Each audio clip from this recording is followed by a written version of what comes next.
Welcome back to another Element Fission video.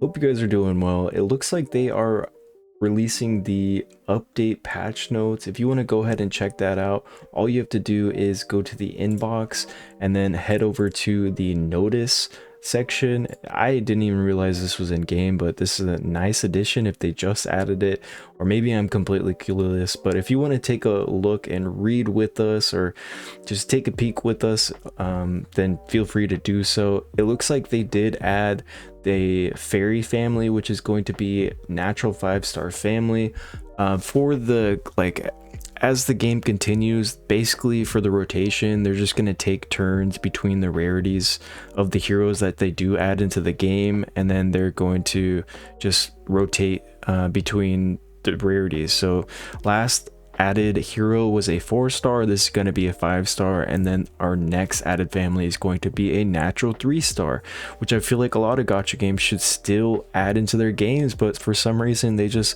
completely forget about the lower rarity heroes. Anyways, enough ranting. We do have a new fairy family. It does look like we got the basic ability here. They're going to have a single target attack that inflicts sleep up to a 40% chance. If successful, they're going to increase their action bar by 50%. So this is going to help them cycle their turns even more so. Also adding to their control type or styled kit, which is great. For the skill 2 of the tree and dark elements, attack an enemy, remove 1 buff, and inflict 2 turn silence damage based on the enemy's max HP. So it does, yeah, it looks like they're gonna have that control type role, but also be able to do some pseudo damage, which could be nice, potentially helpful in like tunnel, where you have some bosses with a lot of HP.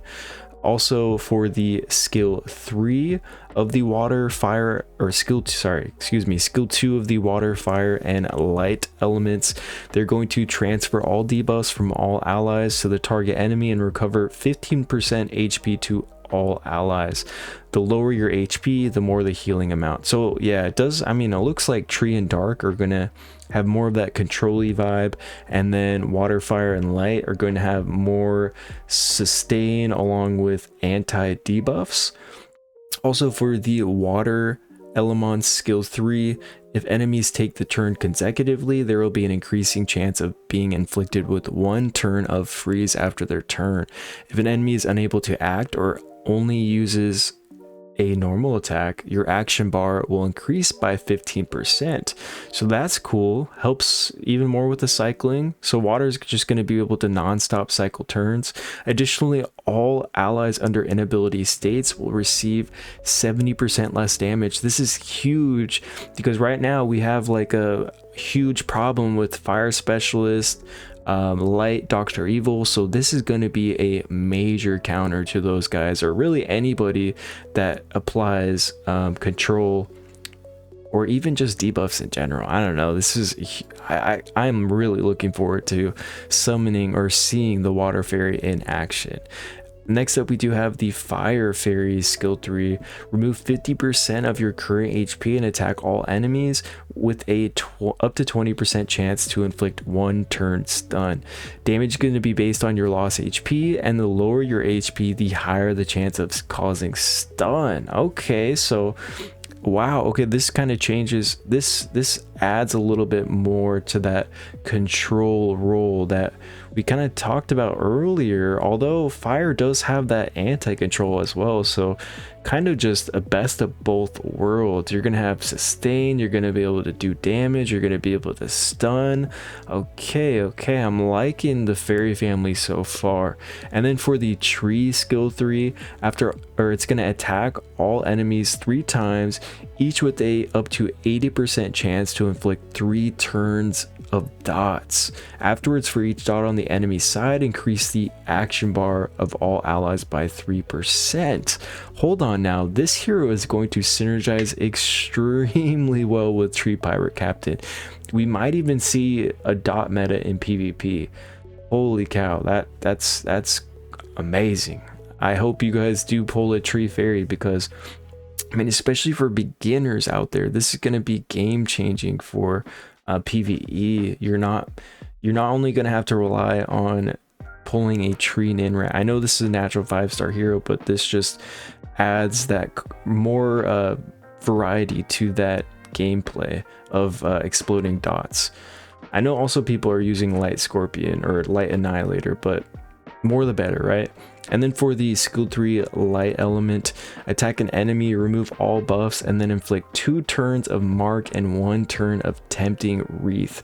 Check the feature battle entry for details. So we're just going to scroll down because I do think those debuff details were down here. Yes, so tempting wreath, your allies will attack you uncontrollably. When the effect ends, all other allies will be stunned for 1 turn. This effect is only provided by the light fairy. So this is crazy. If you apply this debuff to like a slower threat, then all of their allies are going to attack them first. You're going to move, they're going to get stunned for their next turn as well. So you're basically locking down the heroes that are faster for 2 full turns. This is amazing. Oh my gosh, anybody that pulls the light fairies gonna be so toxic in real-time arena. Also like regular PvP in general, and maybe even PvE like tunnel. But yeah, this is a great hero. For the dark element fairy, skill 3, it's going to inflict a 5 turns leech seed to the target enemy. The effect will automatically disappear upon your death, and additionally, if the debuff you applied is removed, it will automatically transfer to the remover and refresh its duration. So check the feature battle entry. So let's just scroll down again. That kind of sounded broken already, but just to read what it does, leech seed, heroes that have or die with this debuff cannot be revived. So another anti-revive hero, huge. All received healing is transferred to the effect provider. That's also huge. So like if you have this on you, you're dying, and 20% of your HP is drained each turn. Okay, yes, so you're for sure dying. You have 5 turns to live, 5 turns to kill the dark fairy or cleanse it to reset the debuff duration. Yeah, that is broken. That is literally Doomin from Summoner's War, which is just such a toxic real-time arena hero, as well as also some other PvP contents. But this is kind of crazy, guys. I'm curious if this will bring like Tree Surgeon into the meta, because every turn he takes, he does cleanse. So if he does reset that debuff duration or whatever, then that's kind of cool. We might see him a little bit more in the PvP business, because right now he's kind of a little lackluster, at least in my opinion. And then it does look like, so enough of the fairies, they all look kind of strong. Personally, I feel like water I'm really looking forward to, and then I would take any LD fairy. They're both insane. But to continue, we do have the sorcerers, specifically fire and dark. Their skill 2 is going to be getting buffed. When successfully removing a buff, they're going to gain 1 turn of stealth. Wow, this is very nice. Stealth is one of my favorite buffs in PvP, and this makes them even better. Dark one was already good, just needed a little something extra, I feel like, and this is it. Fire one was also good in my opinion, so this is just going to increase their value even further. Also going to increase their survivability, so you can't just nuke them down. So very, very nice. If you add some speed to these guys, they're going to get their skill 2 off. You won't be able to target them right away. And then for the barbarians, the water and fire one, it looks like their passives are going to be getting buffed. So the cooldown decrease for the water passive is going to go down from a 6 turns to 3 turns.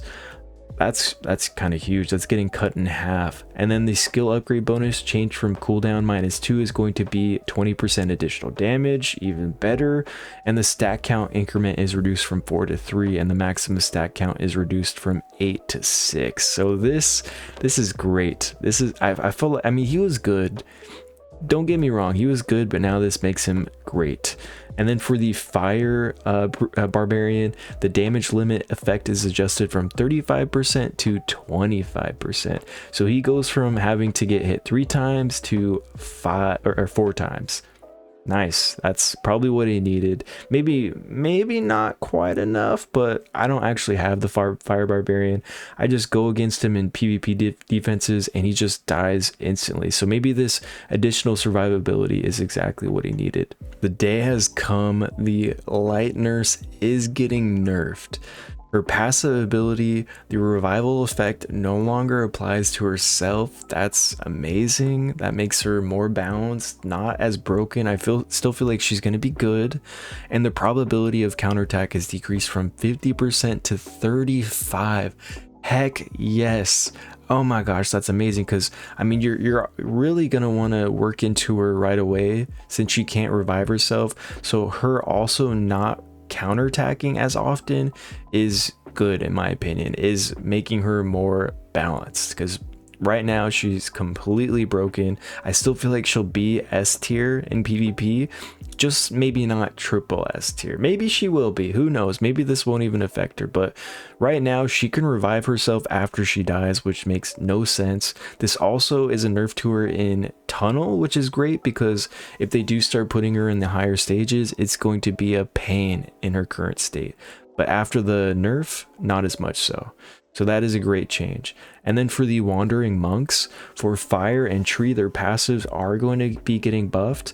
The probability of receiving glancing hits has increased by 20% for the Fire Monk, and the additional damage has increased by 25%. So this is exactly what I was suggesting to Ryan in my tier list video. I feel like the Fire Monk needed a little more oomph with his passive ability, and this could be exactly that. So right now I feel like his glancing chance is 50%, so that getting increases his survivability, and then also the damage that he's going to be dealing. And then for the Tree Monk, the additional damage has increased by 20% from his passive ability that does scale with his defense. Great. I feel like that's also what he needed. He was anti-action bar pushback, and he was kind of lacking that damagey threat. So now this kind of hopefully solves that issue. We also have next the Man-at-Arms, the Water and Tree versions. For the Water Man-at-Arms, his basic ability is going to get nerfed. Currently he has a 100% chance to freeze, and that's going to drop down to a 70% chance, which I feel like balances him out a little bit more. It was kind of annoying him revenging, because he does have escort, so he does revenge with his basic ability, and him just automatically freezing you 100% of the time. So this is a good change. There's going to be a little more RNG there. And then for the Tree Man-at-Arms, his skill 3 is going to get an additional effect. They're going to be giving him and apply a 2 turns root debuff to all enemies. The effect rate has decreased by 10%, so maybe there's a little RNG with landing this debuff. Let's go ahead and check out what root does. So it looks like root cannot perform co-op attacks or counter attacks. That's crazy. That is amazing. It's just like if they just left it right there, that would still be a good debuff. But nor can gain extra turns or increase action bar. Whoa. So it looks like this debuff is going to only be applied by tree elements, just like burn is for fire and freeze is for water, and most bosses will be immune to this effect. This is a crazy change to Tree Man-at-Arms. I feel like he may be meta now. I mean, we look at Light Nurse. She gets stacks from her counterattacks, and you throw a root debuff on her and she won't be counterattacking anymore. So this is going to make him meta, in my opinion. For the Dark Iron Fist, the Vengeful Mark, which is her passive ability, the guaranteed critical hit effect has been removed from the passive and added to the Vengeful Mark debuff itself. So it doesn't even look like a change, but maybe it is. Correct me if I'm wrong, Dark Iron Fist owners, but I feel like she still needs a little bit of something to be usable, or maybe she's just waiting on RTA to be released. Fire Mercenary Mother is also getting a buff. So for her defense stacks that she gains from her passive ability, it's going to jump up from 30% per stack to 40%, and I think she can stack that up to 5 times. So that is going to be a significant change to her tankiness and also the damage that she does deal. So this could be exactly what she was looking for. I don't have her, so I rated her a little bit lower on my tier list because I felt like she needed a little bit more. So this could exactly be that. And then it does look like they're doing some changes to the Rippers, Tree and Light specifically. The 6-star effect for the Tree Ripper has been changed from reducing max HP to applying a 2-turn root. Okay, so a little bit more utility from Tree Ripper. I feel like that's exactly what he was missing. And the additional damage based on the enemy's missing and reduced HP has been increased by 20%. Okay, so he was also missing damage. I feel like Dark Gyro was hitting harder than Tree Ripper, so this is a great change. And then for the Light Ripper, his skill 3 damage is going to be increased by 33%. I already know people were using him in PvP and he was doing a decent job, but this makes him do an even better job at being a damage dealer, so great and very much welcomed. Maybe he needs a little bit more love, maybe he doesn't. I don't have Light Ripper, so I can't really speak from experience. I just know that people were already using him. And then for the Nin Rats, we've got Fire and Dark. Let's start with the Fire. For his passive ability, when attacked, there is a 20% chance to evade, and you can evade 1 fatal attack per turn. After evasion, your attack bar or your action bar will be increased by 50%. So I believe that before he wasn't able to evade unless he took fatal damage. So now this is going to add a little, he's going to be the RNG hero. He might become toxic on defense, guys. I don't know. He might be crazy on defense. I'm liking that change though. I'm gonna have to build one up. And then for the Dark Ninrat, they're adding an effect to his passive ability. When in stealth state, the effect accuracy is increased by 50%. So that's great. Personally, I was having a hard time with building my Dark Ninrat just because he needed a lot of stats. He needs speed, he needs damage, and then he needed accuracy as well. So hopefully this is gonna alleviate that stat stress that he was having.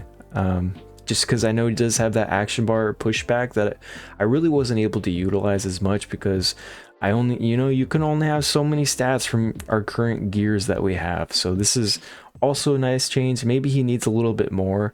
Personally, I feel like if they gave him like what Light Ninrat has, partial ignore defense on his passive ability, that would make him crazy. Maybe broken, maybe not. I don't know. Let me know what you guys think down below in the comments. But also, we've got a buff to the Annihilators, Water and Dark.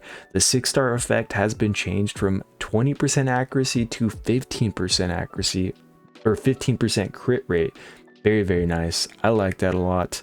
They're nukers. They're supposed to hit hard and one-shot things. So this is going to make it even easier for them to do so. And for the Dark Scorpion, we're going to call him Scorpion from now on. For his passive ability, there is an additional effect. Your attacks are always considered to have elemental advantage. So that is also another 15% crit rate plus a damage increase. That's great. I was already having a great time with Dark Scorpion, but now he's going to get even better. Okay, I like that a lot, and I'm sure all of you guys that were using those guys as well are gonna love this change because you're gonna be able to build for even more damage. That's great. For the Light Bookworm, it looks like they're changing her passive. The cooldown time will be increased, or not her passive, but her skill 3. The cooldown time will be increased by 1 turn for each ally revived by the skill. So that's a good, I think that's a solid nerf to her. Personally, I feel like we're still going to see her on defense a lot just because she still counters cleaving. But if you're using her on offense in PvP, then you're probably not going to get as much value from her revive. Or yeah, I just feel like it's going to be a little bit more difficult time because if you're using her in arena offense, it goes from like a 4 or 5 cooldown up to like an 8. or 7. I can't remember exactly what the cooldown time is, but yeah, it's not going to be as OP, and I feel like she was outshining Tree Iron Fist quite a bit. So now this will kind of put them in an even playing field. So really solid change. I don't think Light Bookworm is killed at all, guys. I don't think Light Nurse is killed. I'm sure you'll see people in game chat or Discord talking or complaining about their changes, but I feel like these devs so far are doing a great job at balancing the Elemons, which is what a lot of other game developers have issues with. And it does. Up next, we have Dark Hog Chef. They're adding an additional effect to her skill 3, which gives speed up and effect up. So it looks like it's also going to remove all debuffs from allies. Okay, so this is one of the few LD3 stars that I haven't built up, just because I felt like she was missing a little something extra, and this is exactly it. She's going to be my anti-debuff hero. That effect up buff is also going to come in clutch too if you're trying to stack effect accuracy or resistance. So yeah, maybe it's time to build up Dark Hog Chef for PvP. I think it's definitely time. And then we have Fire Giant. They're changing his skill 3 multiplier from scaling with defense to max HP, and the cooldown has been increased by 1 turn. So this is going to synergize a little bit more with his skill 2. Maybe it is kind of a weird change, but I totally get it. I already have him built up. I was having fun with him one-shotting things, but yeah, but we'll just have to change him to an HP build. Whatever, I like it. And then last but not least, for the balance change or balance patch, Turtle Tank, the fire version. They're changing his skill 3. They're adding an additional effect. Currently it gives a defense buff and a stealth buff to allies. Now he's also going to get 2 turns of immunity, so decent. I don't really know too many people that use this guy, but maybe they should start using him, because I mean he would pair pretty well with the domes, I think. So that is going to wrap up our balance changes, and it looks like they're reducing the requirement to unlock 20 multi-battles, which is amazing. It's going to be reduced from having to complete it in 60 seconds average time to 90 seconds.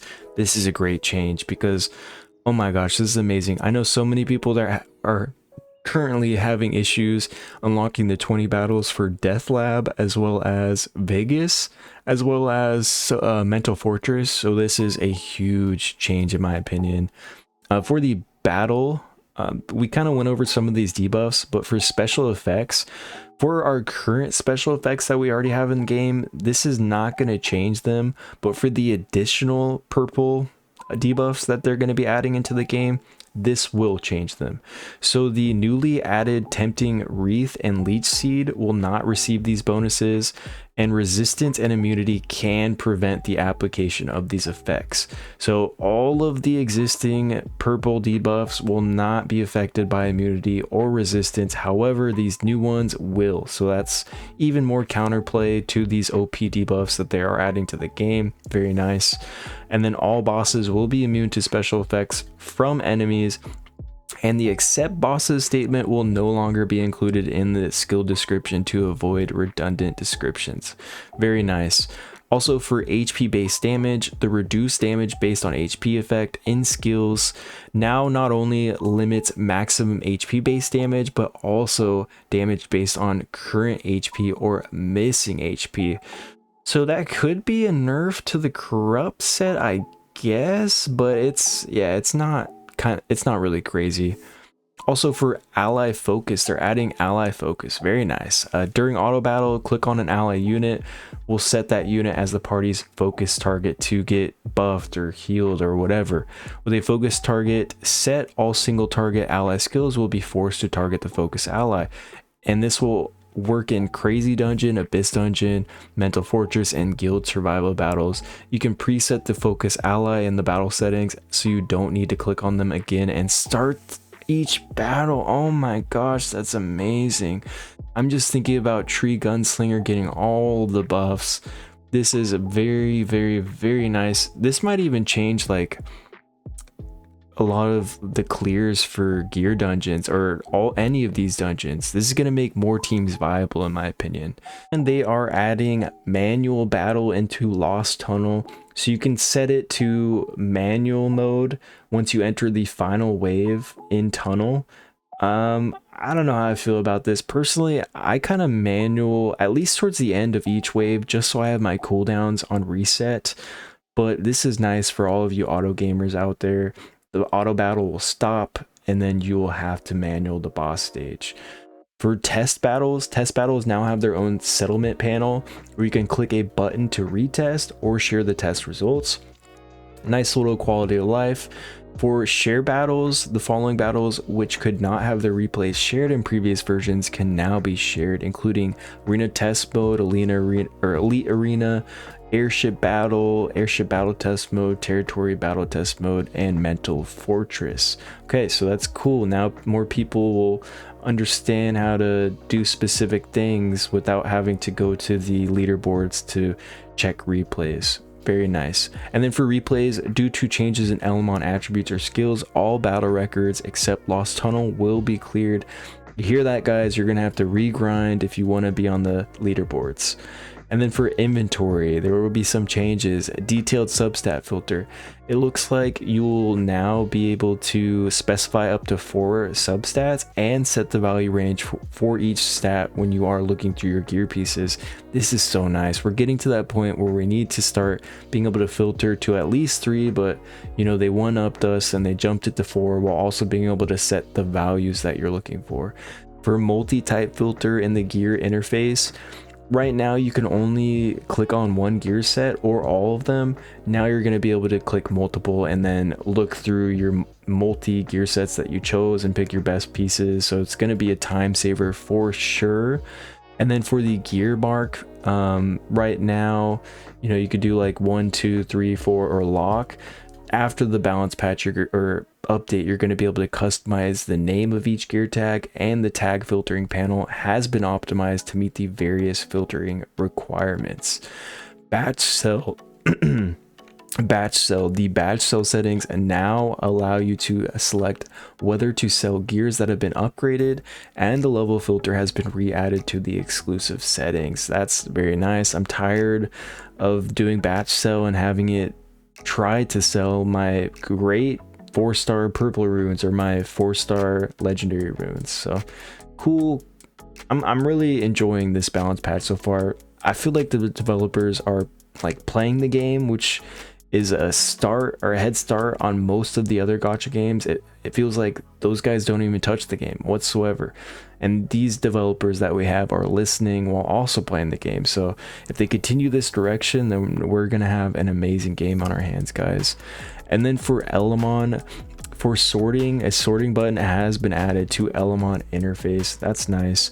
Inherit, they're changing it a little bit. Right now it costs 100 gems, but instead it's going to consume gold, and there will be a 12-hour usage cooldown period to prevent abusers abusing the inherit system in territory wars.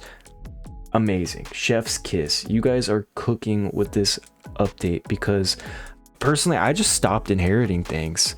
Even though, you know, the IV system is cool, I just wasn't trying to spend 100 gems, and I'm a spender on the game, so I could imagine how free-to-play or low spenders were feeling about this 100 gem cost. So thank you so much.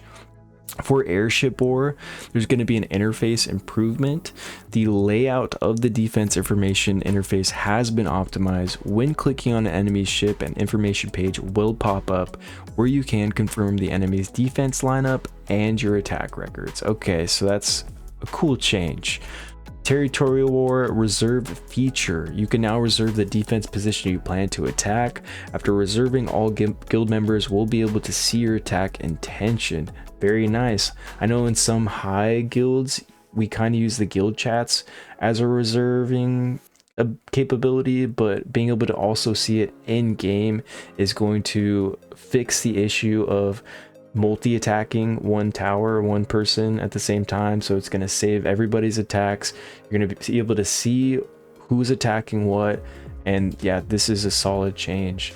For Classic Arena, starting 6 hours before the tally, all players' names in the Ruby rank will be displayed anonymously. Okay, so they're kind of taking a lesson from Epic 7. They also do this, and I really like it because this is going to spice up rushes even more. You're not going to be able to memorize defense teams, their speeds, what they've got, like immunity. This is really cool. For the other updates, this just looks like a bunch of issues that have been fixed. So if you want to take a look at this, I won't read all of these errors that they're changing and fixing. There are a lot. So this does look like, you know, once again, the developers are listening to us, which is great. If you guys did enjoy this video, please hit that thumbs up button, and if you want to see more future videos from me, hit the subscribe button. Also, let me know down below, what was your favorite part about this patch notes? Was it the quality of life that they've added in? Because personally, I'm a huge fan of the quality of life. Who do you think won? Who's the winner of the balance patch? Hands down, I'm gonna say Tree Man at Arms is about to be OP, guys. Also, which fairy are you most looking forward to? I would love to have a water fairy, any of the LD fairies, but really any fairy in general. I won't be greedy, I'll take any of them.